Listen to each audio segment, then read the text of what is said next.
Jai Shriram. Welcome to the channel friends. ನಾನು ಚಿಕ್ಕ ಹುಡುಗ ಇರ್ಬೇಕಾದ್ರೆ ನಮ್ಮ ಮನೇಲಿ ಅಥವಾ ನಮ್ಮ ಹಳ್ಳಿಯಲ್ಲಿ ಅಥವಾ ಪ್ರತಿಯೊಂದು ಹಳ್ಳಿಗಳಲ್ಲೂ ಒಂದು ಸುಪ್ರಭಾತ ಹಾಕ್ತಿದ್ರು.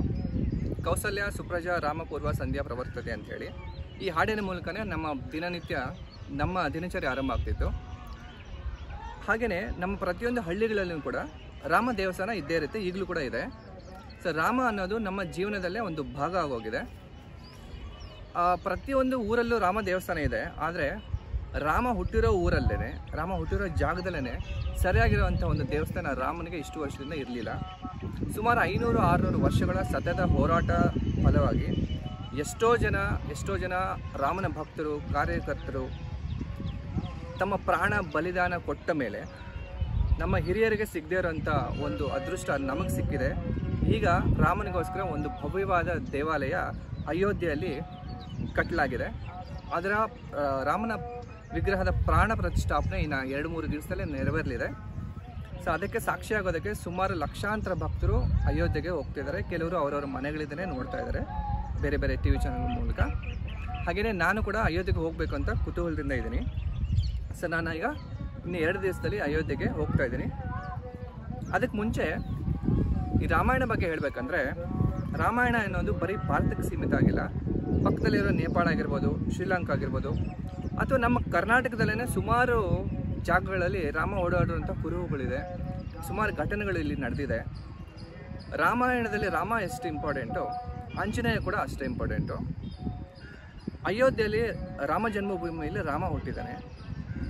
ಅದೇ ರೀತಿಯೇ ನಮ್ಮ ಕರ್ನಾಟಕದಲ್ಲಿ ಕೊಪ್ಪಳ ಜಿಲ್ಲೆಯ ಗಂಗಾವತಿ ತಾಲೂಕಿನ ಅಂಜನಾದ್ರಿ ಬೆಟ್ಟದಲ್ಲಿ ಆಂಜನೇಯ ಜನ್ಮ ಆಗಿದೆ.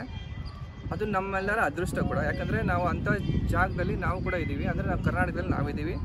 ಹನುಮಂತ ಇಲ್ಲೇ ಹುಟ್ಟಿರೋದು. ಆ ಜಾಗಕ್ಕೆ ಹೋಗಿ ಹನುಮಂತನ ದರ್ಶನ ಮಾಡಿಕೊಂಡು ಅಲ್ಲಿನ ಪುಣ್ಯಭೂಮಿಯ ಪವಿತ್ರವಾದ ಮಣ್ಣನ್ನು, ಹನುಮ ಜನ್ಮ ಆಗಿರೋ ಸ್ವಲ್ಪ ಮಣ್ಣನ್ನು ನಾವು ಅಯೋಧ್ಯೆಗೆ ತಲುಪಿಸುವಂಥ ಕಾರ್ಯಕ್ರಮ ಮಾಡೋಣ. ಏನಕ್ಕೆ ಅಂತಂದರೆ ನಮ್ಮ ಕರ್ನಾಟಕದಿಂದ ಅಯೋಧ್ಯೆಗೆ ಒಂದು ಕಾಣಿಕೆ. ಏನಕ್ಕೆ ಅಂದರೆ ಅಲ್ಲಿ ರಾಮ ಜನ್ಮಭೂಮಿ ಇದೆ, ಇಲ್ಲಿ ಹನುಮ ಜನ್ಮಭೂಮಿನ ಸ್ವಲ್ಪ ಪವಿತ್ರವಾದ ಮಣ್ಣನ್ನು ಅಲ್ಲಿಗೆ ತೊಗೊಂಡು ಹೋಗುವಂಥದ್ದು ಕಾರ್ಯಕ್ರಮ ಇದೆ. ಸೊ ಅದನ್ನು ನಾನು ಮಾಡ್ತಾಯಿದ್ದೀನಿ. ನಾನೀಗ ಆಲ್ರೆಡಿ ಅಂಜನಾದ್ರಿ ಬೆಟ್ಟಕ್ಕೆ ಬಂದಿದ್ದೀನಿ, ಇಲ್ಲಿ ಹತ್ತಿರದಲ್ಲೇ ಇದ್ದೀನಿ. ಆ ಪ್ರತಿಯೊಂದು ಡೀಟೇಲ್ಸು ಕೊಡ್ತೀನಿ. ಅಂಜನಾದ್ರಿ ಬೆಟ್ಟ ಹೆಂಗೆ ರೀಚ್ ಆಗೋದು, ಅಲ್ಲಿ ಏನೇನಿದೆ ಅದನ್ನು ಈ ವಿಡಿಯೋದಲ್ಲಿ ಹೇಳ್ತೀನಿ ನಿಮಗೆ. ಅದಕ್ಕೂ ಮುಂಚೆ ವಿಡಿಯೋ ಯಾರನ್ನ ಲೈಕ್ ಮಾಡಿದ್ರೆ ಲೈಕ್ ಮಾಡಿ, ಮತ್ತು ನಮ್ಮ ಚಾನಲ್ಗೆ ಸಬ್ಸ್ಕ್ರೈಬ್ ಮಾಡಿಕೊಳ್ಳಿ. ಸೊ ವಿಡಿಯೋ ಕಂಟಿನ್ಯೂ ಮಾಡೋಣ. ಸೊ ನಾನೀಗ ಅಂಜನಾದ್ರಿ ಬೆಟ್ಟ ನಿಮ್ಗೆ ತೋರಿಸ್ತೀನಿ.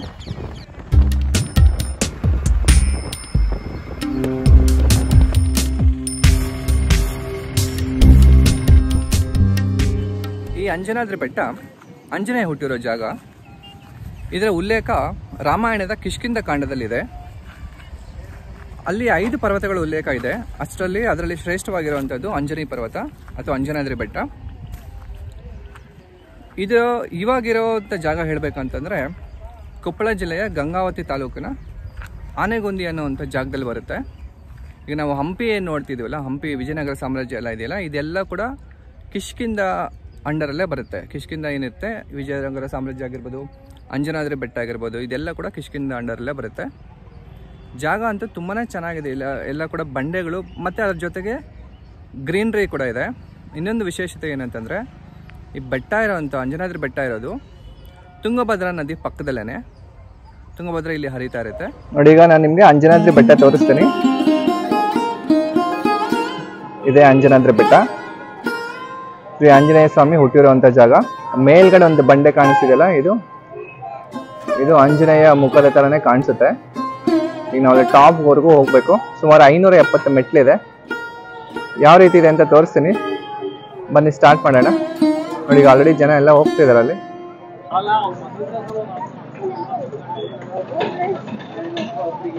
ಎಷ್ಟಣ್ಣ ಶಾಲು?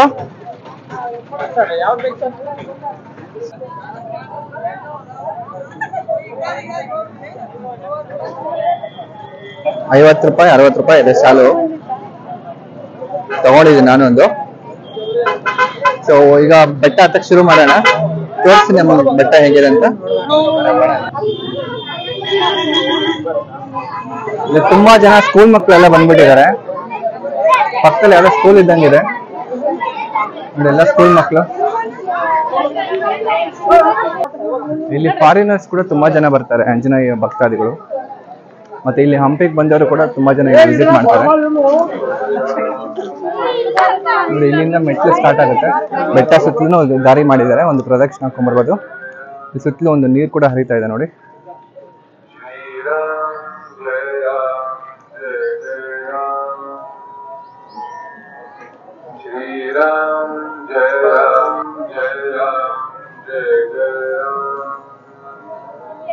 ಇಲ್ಲಿ ನೋಡಿ ಅಂಜನಾದ್ರಿ ಬೆಟ್ಟದ ಬಗ್ಗೆ ಒಂದು ಬೋರ್ಡ್ ಹಾಕಿದ್ದಾರೆ, ನೋಡ್ಬೋದು ಏನೇನಿದೆ ಅಂತೇಳಿ. ಬೆಟ್ಟ ಹತ್ತಕ್ಕೆ ಮುಂಚೆ ನಮ್ಮ ಬಲಗಡೆಗೆ ಒಂದು ಆಂಜನೇಯ ದೇವಸ್ಥಾನ ಇದೆ, ನಮಸ್ಕಾರ ಹಾಕೊಂಡು ಹೋಗೋಣ.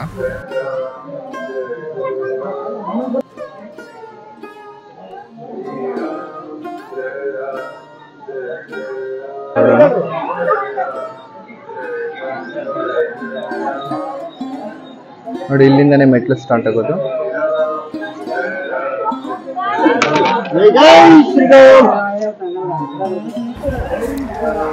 ನಾನು ಈ ಅಂಜನಾದ್ರಿ ಬೆಟ್ಟಕ್ಕೆ ಬರ್ತಾ ಇರೋದು ಫಸ್ಟ್ ಟೈಮು.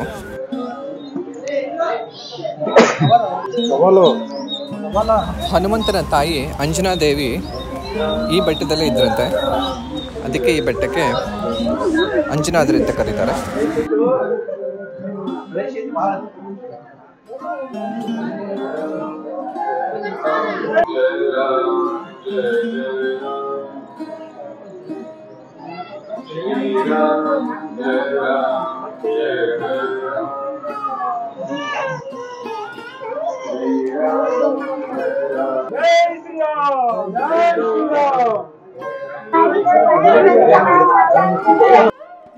ಇಲ್ಲಿ ಮಕ್ಕಳು ತುಂಬಾನೇ ಜನ ಬಂದಿದ್ದಾರೆ.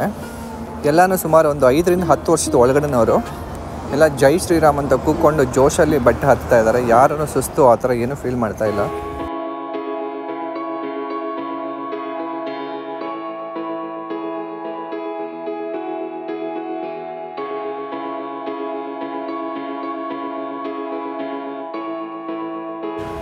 ನಾನೀಗ ಆಲ್ಮೋಸ್ಟ್ ಪೀಕ್ ರೀಚ್ ಆಗಿದ್ದೀನಿ. ಈ ಬಂಡೆ ಕೆಳಗಡೆಯಿಂದ ಸ್ವಲ್ಪ ಮುಂದೆ ಹೋದ್ರೇ ದೇವಸ್ಥಾನ ಸಿಗುತ್ತೆ. ಈಗ 500ನೇ ಮೆಟ್ಲ ಹತ್ರ ಇದ್ದೀನಿ ನೋಡಿ. ಇದು 570 ಆಯಿತು. ಮುಂದ್ಗಡೆ ಕಾಣಿಸ್ತಿದೆಯಲ್ಲ, ಇದೇ ಆಂಜನೇಯ ದೇವಸ್ಥಾನ.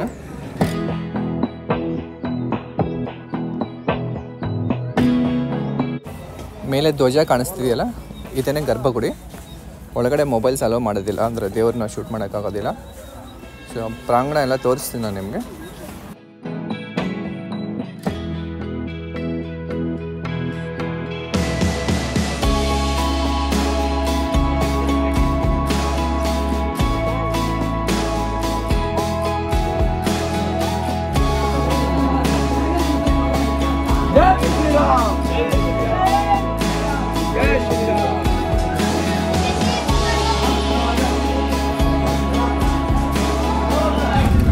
ನೋಡಿ ಈ ಕಲ್ಲನ್ನ ರಾಮೇಶ್ವರಮಿಂದ ತಂದಿದ್ದಾರೆ, ರಾಮ ಸೇತುವೆ ಕಟ್ಟಕ್ಕೆ ಯೂಸ್ ಮಾಡಿರೋಂಥದ್ದು.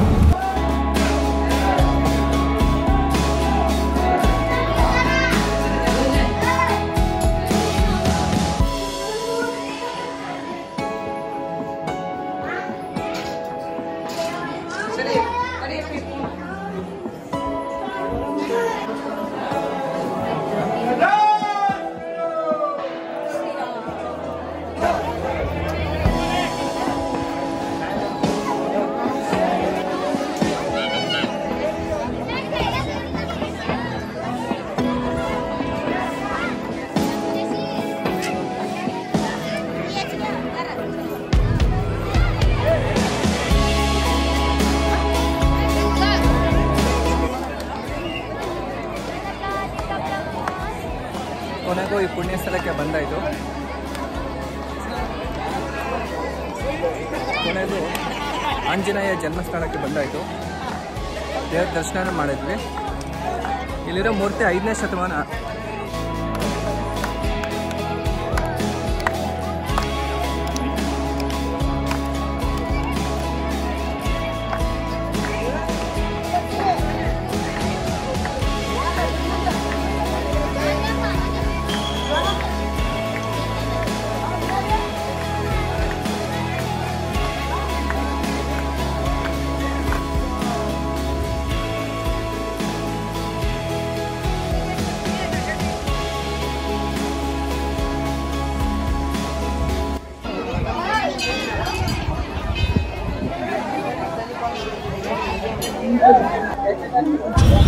ನೋಡಿ, ಇಲ್ಲಿಂದನೇ ನಾವು ಮಣ್ಣು ತಗೊಂಡು ಹೋಗೋಣ ಅಯೋಧ್ಯೆಗೆ.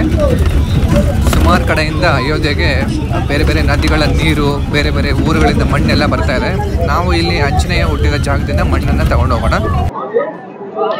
ಶ್ರೀರಾಮ್ ಒಂದು ಬಾಲ ಸಿಗ್ತಾನೆ ನಮಗೆ. ಆಂಜನೇಯ ರಾಮಂದು ಮಣ್ಣು ತೆಗಿಬೇಕಾರೆ ಈ ಮಣ್ಣೆಲ್ಲ ಒಂದು ಡಬ್ಬಾಗ ಹಾಕೊಂಡು ಎತ್ಕೊಂಡು ಹೋಗೋಣ. ಅಯೋಧ್ಯೆಯಲ್ಲಿ ಹನುಮಾನ್ ಗಡಿ ಇದೆ, ಅಲ್ಲಿ ಸ್ವಲ್ಪ ಮಣ್ಣು ತಲುಪ್ಸಕ್ಕೆ ಟ್ರೈ ಮಾಡ್ತೀನಿ.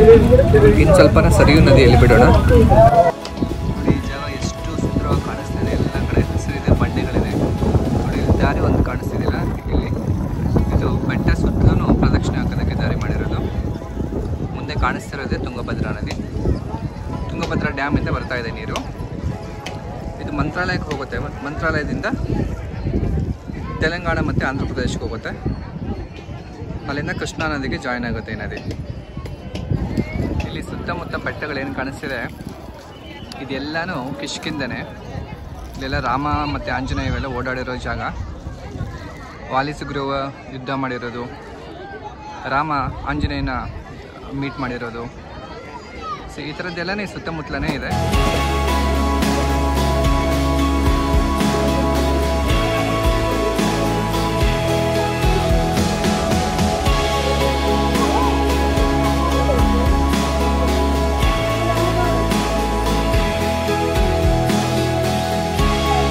ಅಲ್ಲಿ ನೋಡಿ, ದೂರದಲ್ಲಿ ಕಾಣಿಸ್ತಿದಿಲ್ಲ ಒಂದು ದೇವಸ್ಥಾನ ತರ, ಅದು ಹಂಪಿ ಕಲ್ಲಿನ ರಥ. ಈ ಕಡೆ ಇಲ್ಲಿ ಈ ಜಾಗದಲ್ಲಿ ವಿರೂಪಾಕ್ಷ ಟೆಂಪಲ್ ಇದೆ. ಸ್ವಲ್ಪ ಹೊಗೆ ತರ ಆಕಾಶದಲ್ಲಿ ಇರೋದ್ರಿಂದ ಕಾಣಿಸ್ತಾ ಇಲ್ಲ ನಿಮಗದು ಕ್ಲಿಯರ್ ಆಗಿ. ಎಲ್ಲ ಭತ್ತದ ಗದ್ದೆ ಮಾಡಿದ್ದಾರೆ ನೋಡಿ. ಮಿಡ್ಲಲ್ಲಿ ಒಂದು ಹಸಿರಾಗಿದೆ ನೋಡಿ, ಎಲ್ಲ ಭತ್ತದ ಗದ್ದೆ. ಇಲ್ಲಿ ನೀರಿದೆ ನೋಡಿ, ಇದು ಕೂಡ ಗದ್ದೆನೆ. ಇವತ್ತು ಸಿಕ್ಕಾಪಟ್ಟೆ ಟ್ರಾಫಿಕ್ ಇದೆ, ವೆಹಿಕಲ್ಸ್ ಅನ್ನು ಜಾಸ್ತಿ ಜನ, ಕ್ರೌಡ್ ಕೂಡ ಇದೆ ನೋಡಿ. ವೆಹಿಕಲ್ಸ್ ಎಷ್ಟು ಪಾರ್ಕ್ ಮಾಡಿದ್ದಾರೆ ನೋಡಿ. ಕೆಳಗಡೆ ಎಷ್ಟೊಂದು ವೆಹಿಕಲ್ಸ್ ಪಾರ್ಕ್ ಆಗಿದೆ. ತುಂಬಾ ಜನ ಇದ್ದಾರೆ ಇವತ್ತು.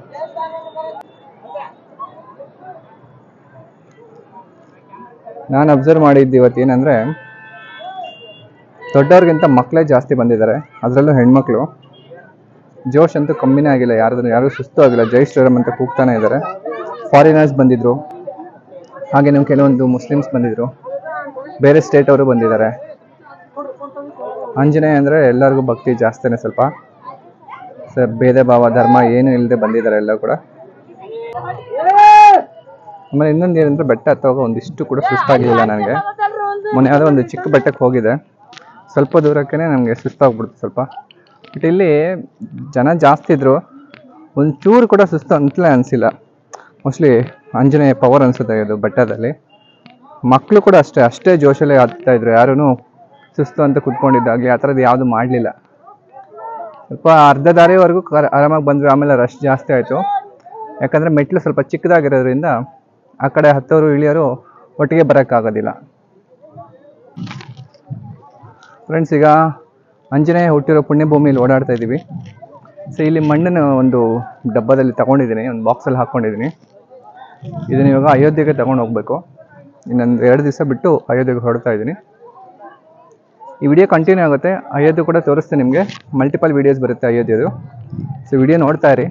ಆ್ಯಂಡ್ ಚಾನಲ್ಗೆ ಸಬ್ಸ್ಕ್ರೈಬ್ ಮಾಡಿಲ್ಲ ಅಂದರೆ ಸಬ್ಸ್ಕ್ರೈಬ್ ಮಾಡ್ಕೊಳ್ಳಿ. ಜೈ ಶ್ರೀರಾಮ್. ಇವತ್ತು ಡೇಟು 18ನೇ ತಾರೀಕು.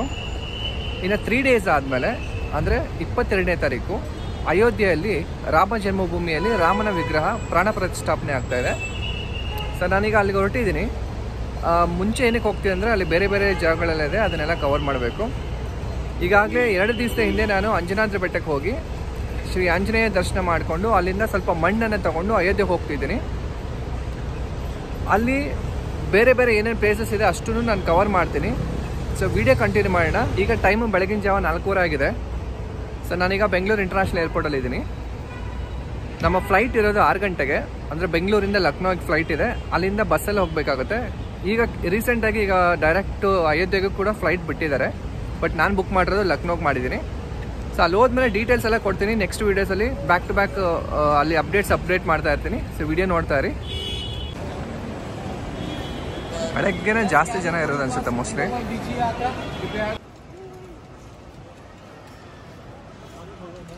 ಇವಾಗ ತಾನೇ ಸೆಕ್ಯೂರಿಟಿ ಚೆಕ್ ಮುಗಿಸ್ಕೊಂಡು ಒಳಗಡೆ ಬಂದಿದ್ದೀನಿ. ಅಂಜನಾದ್ರಿ ಬೆಟ್ಟದಿಂದ ತಂದಿದ್ದು ಮಣ್ಣು ಅಲೋ ಮಾಡ್ತಾರಾ ಇಲ್ವೋ ಅಂತ ಅಂದ್ಕೊಂಡಿದ್ದೆ, ಬಟ್ ಅಲೋ ಮಾಡಿದ್ರು. ಓನ್ಲಿ ಎಲೆಕ್ಟ್ರಾನಿಕ್ ಡಿವೈಸ್ ಈ ಥರದ್ದೆಲ್ಲ ಚೆಕ್ ಮಾಡಿದ್ದಾರೆ, ಅದೇನು ಅಬ್ಜೆಕ್ಷನ್ ಮಾಡಲಿಲ್ಲ. ಸೊ ಇನ್ನು ಫ್ಲೈಟ್ಗೆ ವೆಯ್ಟ್ ಮಾಡೋದು, ಫ್ಲೈಟಿಂದ ಹೊರಡೋದು. ಸೊ ಈಗ ಲಕ್ನೋವಿಂದ ಅಥವಾ ಅಯೋಧ್ಯೆಯಿಂದ ವಿಡಿಯೋ ಕಂಟಿನ್ಯೂ ಮಾಡ್ತೀನಿ. ಸೊ ಈ ವಿಡಿಯೋ ಇಲ್ಲಿಗೆ ಎಂಡ್ ಮಾಡ್ತಾಯಿದ್ದೀನಿ. ಸೊ ನೆಕ್ಸ್ಟ್ ವಿಡಿಯೋ ಪಾರ್ಟ್ 2 ಬರುತ್ತೆ. ವಿಡಿಯೋನ ಕಂಟಿನ್ಯೂ ಮಾಡಿ. So thanks for watching.